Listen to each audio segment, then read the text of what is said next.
नमस्कार दोस्तों, स्वागत है आपका आज के वीडियो में। आज के वीडियो में हम जिस कंपनी के बारे में डिस्कस करने वाले हैं उस कंपनी का नाम है कामधेनु लिमिटेड। तो इस कंपनी का आपको आज के वीडियो में कंप्लीट एनालिसिस देखने को मिलेगा, जिसमें आपको टेक्निकल चार्ट देखने को मिलेगा यहाँ पे कि इसमें क्या पॉसिबिलिटी बन रही है। इसमें इसके Q1 और Q2 के रिजल्ट के बारे में भी डिस्कस की जाएगी, ताकि जो ये कंपनी इतने डिस्काउंट पर मिल रही है तो उसका रीज़न क्या है, इस ये स्टॉक क्यों टूटा है, और यहाँ पे इसमें जो इन्वेस्ट किए हैं उनको क्या करना चाहिए, जो न्यू इन्वेस्ट करना चाहते हैं उनके लिए क्या अपॉर्चुनिटी बनने वाली है। और यहाँ पे इसमें सबसे पहले हम देखेंगे इसके फाइनेंशियल रिजल्ट के बारे में। तो सबसे पहले हम देख लेते हैं इस कंपनी के यहाँ पे फाइनेंशियल रिजल्ट्स एंड फंडामेंटल्स। तो यहाँ पे हम फंडामेंटल की बात करेंगे तो फंडामेंटल में आपको देखने को मिलेगा कि ये स्मॉल कैप से रिलेटेड कंपनी आपको देखने को मिलेगी। ये स्टील एंड आयरन प्रोडक्ट्स आपको बनाती है। तो यहाँ पे इसके पी रेशो की बात करेंगे जो 23 का देखने को मिल रहा है, और आपको सेक्टर पी आपको देखने को मिल रहा होगा 44। तो यहाँ पे आप देखेंगे तो ये आपको डिस्काउंट प्राइस पर देखने को मिल रही है कंपनी। और अगर हम इसके मार्केट वैल्यू की बात करेंगे तो ये आपको 1388 करोड़ की, यानी कि आपको स्मॉल कैप कंपनी ही देखने को मिल रही है। और इसकी डिविडेंड यील्ड है वो 0.4% आपको देखने को मिल रही है। तो अब हम इसके रेवेन्यू की बात करेंगे सबसे पहले यहाँ पे फाइनेंशियल रिजल्ट में। तो फाइनेंशियल रिजल्ट में आपको रेवेन्यू में आपको देखने को मिल रहा होगा कि यहाँ पे इसने 2024 के सेकंड क्वार्टर में यहाँ पे आपको 738 करोड़ का ईयर ऑन ईयर बेसिस पर आपको यहाँ पे रेवेन्यू जनरेट करके दिया है। और जान कि पिछले फाइनेंशियल ईयर में 733 करोड़ का था। तो यहाँ पे ईयर ऑन ईयर बेसिस पर इसके रेवेन्यू में आपको ग्रोथ देखने को मिल रही है। और क्वार्टर ऑन क्वार्टर बेसिस पर बात करेंगे तो क्वार्टर ऑन क्वार्टर बेसिस पर आपको पिछले एक क्वार्टर में आपको जून क्वार्टर में 191 करोड़ का रेवेन्यू देखने को मिला था, और सितंबर के क्वार्टर में Q2 में आपको 196 करोड़ का रेवेन्यू देखने को मिला था। और इसके यानी कि मार्च के पिछले यानी कि फाइनेंशियल ईयर 23 में आपको यहाँ पे 183 करोड़ का देखने को मिला था। तो यहाँ पे क्वार्टर ऑन क्वार्टर बेसिस पर इसके रेवेन्यू में भी ग्रोथ देखने को मिल रही है।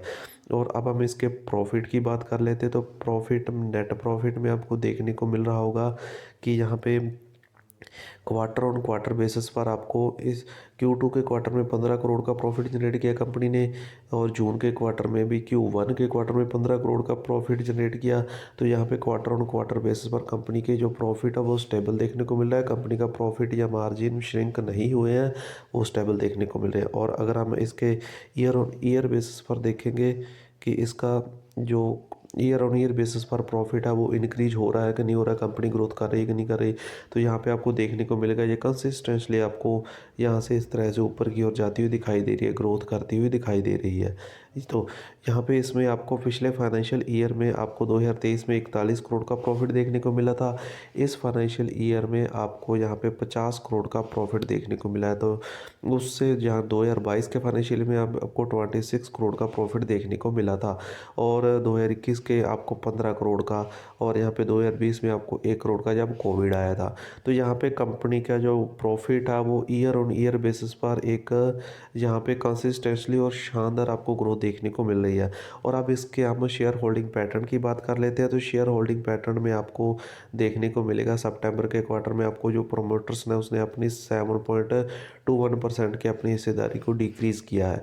तो यहाँ पे FI ने आपको 3.5% की बाइंग करते हुए आपको जहाँ पे 10% के आसपास आपको होल्डिंग करते हैं जनरेट इस स्टॉक्स में। और जहाँ पे डोमेस्टिक इंस्टीट्यूट भी आपको होल्ड करते हैं 0.18%, और यहाँ पे रिटेल है वो आपको 40% के आसपास इसकी होल्डिंग होल्ड करते हैं।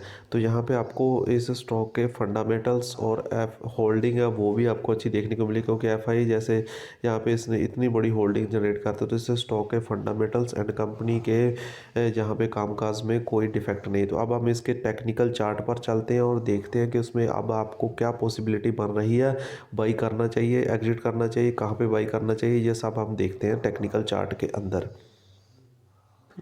तो यहाँ पे अब हम कंपनी के टेक्निकल चार्ट पर आ चुके हैं। टेक्निकल चार्ट के डिस्कस करने से पहले दोस्तों आपसे एक रिक्वेस्ट है, हम इस चैनल पर लगातार अच्छे स्टॉक्स के टेक्निकल एनालिसिस लेकर आते हैं, जिससे आपको स्टॉक में इन्वेस्ट करने, एग्जिट करने और प्रॉफिट बुक करने में हेल्प होती है। तो आप इस चैनल पर जाकर हमारी वीडियो लिस्ट को ज़रूर देखें। हमने 3 तारीख को HDFC और चमोल फर्टिलाइजर पर भी आपको एक व्यू दिया था, एनालिसिस दिया था, वो आप देख सकते हैं। इससे आपको काफ़ी हेल्प होने वाली है इन 2 स्टॉक पर। और उससे आगे भी बहुत सारे स्टॉक्स हैं जिसमें आपको कंप्लीट एनालिसिस देखने को मिलेगा और लेटेस्ट एनालिसिस देखने को मिलेगा, जैसे आपको कोई प्रॉब्लम नहीं होने वाली है। आप इस पर विजिट जरूर कीजिए और उसके बाद आपको कोई भी क्वेश्चन आपका मन में नहीं रहेगा कि आप हम इस स्टॉक में क्या करें।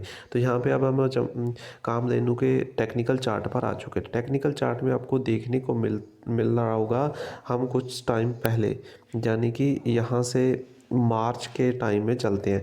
तो मार्च के टाइम में आपको देखने को मिला होगा कंपनी ने इस जगह पर अपना हाई लगाया था, जो आपको लगभग 650 के आसपास बनता है। उसके बाद कंपनी ने ये जो इसका मेन सपोर्ट था, इस जगह से आपको कंपनी ने तोड़ा और आपको नीचे की ओर आई। तो नीचे की ओर आने के बाद स्टॉक्स ने यहाँ पे जो लेवल है 497 से लेकर के 555 तक, इस जगह पर आपको ये इस तरह से ऐसे ट्रेड करता हुआ दिखाई दे रहा है। यहाँ से कहाँ से लेकर के, यानी कि मार्च से लेकर के आपको यहाँ पे देखने को मिल रहा होगा कि ये यहाँ पे सितंबर तक आपको ये जो स्टॉक है वो आपको इसी तरह से ट्रेड करता हुआ दिखाई दे रहा था। यहाँ पे इस जगह पर लो लगाया था इसने और यहाँ से इस जगह पर आपको यहाँ पे 3 अप्रैल को इसने फिर से टच किया 500 यहाँ पे 80 का लेवल। उसके बाद इसको फिर तोड़ा यहाँ से और यहाँ पे 12 अप्रैल को, और फिर यहाँ से इसका एक लो लगाता हुआ दिखाई दिया यहाँ पे कब तक, यानी कि मई और जून 2 महीने के बाद यहाँ पे इसने इसका मेन सपोर्ट था, इसको भी इसने यहाँ से तोड़ा। और यहाँ से इसका एक और सपोर्ट है जो आपको लगभग 476 के आसपास बनता है, वहाँ से इसने सपोर्ट लिया और फिर से आपको यहाँ पे 555 के टारगेट दिखाए। तो यहाँ पे इसने अपना जहाँ मार्च में यहाँ पे आपको से लेकर के यहाँ पे सितंबर तक आपको कितनी बार यहाँ पे इसने 486 का लेवल है वो टच किया, एक बार यहाँ पे 2 बार किया और यहाँ से फिर आपको ये 3 बार। तीसरी बार इसने इसको क्या किया, इसको तोड़कर 476 पर सपोर्ट लिया और यहाँ से सीधा ऊपर की ओर निकल गया। तो यहाँ पे इन्होंने आपको मार्च से लेकर के सितंबर, यानी कि अप्रैल, मई, जून, जुलाई, अगस्त, सितंबर 6 मंथ के अंदर आपको कितने यहाँ पे स्विंग देखने को मिल रहे होंगे। आपको 12% के यहाँ पे एक स्विंग देखने को मिला, यहाँ से दूसरा स्विंग देखने को मिला, यहाँ से आपको 3 स्विंग।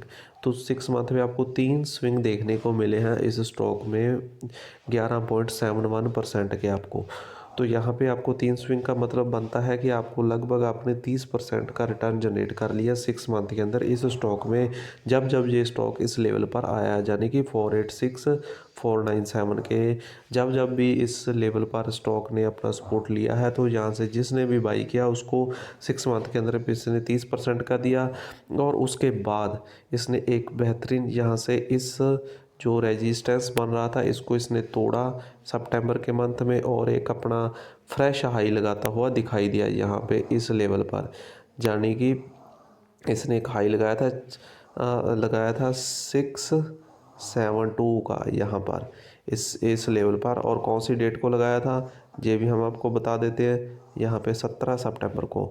और उसके बाद फिर से कंपनी में क्या देखने को मिला आपको, यहाँ पे प्रॉफिट बुकिंग देखने को मिली और मार्केट ने करेक्शन भी दिया, इंडियन मार्केट ने। तो यहाँ से इसने करेक्शन लिया और सीधा यहाँ से थोड़ा सपोर्ट लेने की कोशिश की, लेकिन यहाँ से सीधा गिरा और यहाँ पे इस लेवल पर आपने सपोर्ट लेता हुआ दिखाई दिया, यानी कि जो अब इसका रेजिस्टेंस बना हुआ है 508 का, इस लेवल पर इसने सपोर्ट लिया। लेकिन यहाँ से इसने देखने को मिल रहा होगा कि इसके बाद इसने फिर से 555 का लगाया, यहाँ से एक स्विंग दे दिया, यहाँ से स्विंग दिया और यहाँ पे इसने फिर से लगा दिया यहाँ पे 555 का हाई, और यहाँ से फिर इसने रिजेक्शन दिया और आपको सीधा नीचे चला गया, यानी कि यहाँ पे इसके 440 पर इसने अभी इसका ये सपोर्ट जोन भी अपना तोड़ दिया, यहाँ पे भी नहीं रुका, यहाँ पे भी नहीं रुका और इससे नीचे रुका।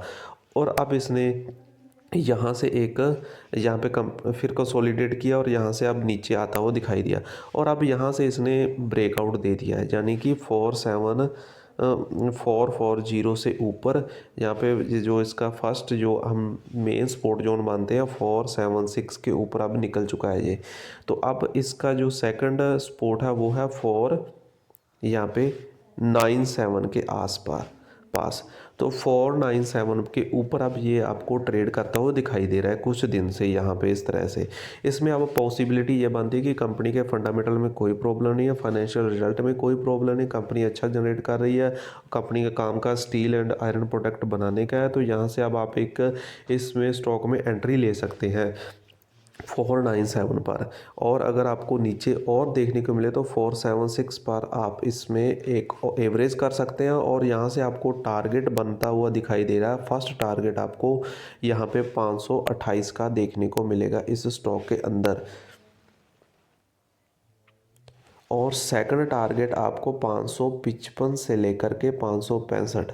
तो यहाँ पे इस स्टॉक में हमारे अनुसार इन्वेस्ट करना चाहिए और इन्वेस्ट में आपको फर्स्ट टारगेट 528 लेकिन सेकंड टारगेट के लिए आप इन्वेस्ट कीजिए 555 और 565 के टारगेट के लिए इस लेवल पर बाई कीजिए और इस लेवल पर आप एग्जिट कर सकते हैं।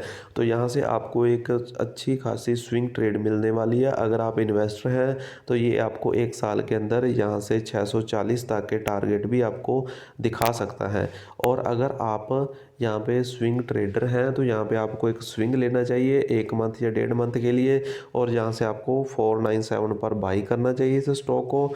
पहला टारगेट 528 का है, जैसे 528 का है तो आपको अपना जो ट्रेलिंग स्टॉप लॉस है उसको 505 कर लेना है और उसके बाद आपको नेक्स्ट टारगेट 555 के लिए होल्ड करना चाहिए। जैसे आपको 555 है एक बार अपना प्रॉफिट बुक कर लीजिए, फिर हम आपको देखेंगे कि इस क्या देखने को मिला। जैसे 555 के ऊपर अब 555 से लेकर के 575 के ऊपर जैसे स्टॉक ने क्लोजिंग दी तो फिर आपको नेक्स्ट टारगेट के लिए ये 640 के टारगेट के लिए आपको उसमें होल्ड करना चाहिए। तो अगर आपको हमारा इस स्टॉक पर व्यू अच्छा लगा हो तो आप हमारे चैनल को सब्सक्राइब कर सकते हैं, शेयर कर सकते हैं और बेल आइकन को प्रेस कर सकते हैं ताकि आपको आने वाले वीडियो के नोटिफिकेशन मिलते रहे। Thanks for watching.